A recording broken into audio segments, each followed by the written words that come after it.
Selamat datang kembali temanku. Namaku Jackie. Sekarang kita akan mencari tahu apa yang sebenarnya terjadi di Mars. Saat itu, aku merasa seperti Robinson Crusoe. Tetapi dia jauh lebih beruntung dari aku. Begitu aku mengerti bahwa hubungan dengan bumi terputus, aku langsung menangis. Sepertinya ada konspirasi semesta kepadaku. Rekan-rekanku tidak mungkin bisa membuat lelucon dengan bersembunyi dariku. 3 hari kemudian, aku melanjutkan pekerjaanku dan membuat beberapa catatan di jurnal. Setiap hari aku mencoba untuk terhubung dengan planet ketiga kita yang tercinta, tetapi semuanya sia-sia. Di malam hari ketika aku tidur, badai yang mengerikan dimulai di Mars. Ini adalah pertama kalinya hal separah ini terjadi.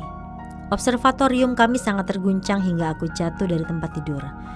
Tiba-tiba aku mendengar suara alarm keamanan berbunyi dengan sangat keras dan tidak biasa. Alarm itu berbunyi jika seorang berada di dekat pintu masuk. Tadinya aku mengira alarm itu rusak. Coba pikirkan, Mars adalah planet yang tidak berpenghuni. Siapa yang bisa mengetuk pintu di sini? Tapi apakah ada seseorang? Aku mulai panik. Tetapi kemungkinan besar alarm berbunyi karena badai dari luar. Itulah sebabnya aku mencoba untuk tidur dan berhasil. Hingga tengah malam aku mendengar suara berisik di dalam bunker. Pilihannya aku bersembunyi di bawah selimut atau di bawah tempat tidur, sama-sama tidak enak pilihannya. Jadi aku mengikuti suara itu. Tidak ada cahaya sama sekali. Aku menduga suara itu adalah beberapa kerusakan dalam sistem yang harus segera diperbaiki. Tetapi aku tetap mengikuti suara kebisingan itu. Tiba-tiba aku melihat 2 penyusup yang sama sekali tidak aku kenal. Aku ingin berteriak, tetapi itu tidak ada gunanya. Mereka menangkapku dan membawa aku menjelajahi Mars. Aku sangat takut. Aku tidak tahu kemana mereka akan membawaku. Yang mengejutkan, mereka tidak menggunakan kekerasan. Mereka tidak mengikatku. Ketika kami mencapai tujuan, aku melihat beberapa tempat baru, lampu menyala, dan aku melihat timku. Beth, kapten kami. Dia memberitahu bahwa aku tidak perlu khawatir. Kedua orang ini adalah penyelamat kita. Awalnya aku sama bingungnya dengan kalian sekarang, tapi Beth menjelaskan semuanya. Kedua orang itu bernama Mickey dan Harry. Sekitar 10 tahun yang lalu mereka sama seperti kita dulu. Mereka telah melamar perjalanan ke Mars. Mereka memiliki tim yang terdiri dari 5 orang. 3 diantaranya tewas. Tim mereka telah menghabiskan waktu sekitar 8 bulan di Mars dan mereka mulai memperhatikan gejala yang sama seperti tim kami alami. Seperti muntah dan juga kenaikan suhu. 3 orang mereka meninggal.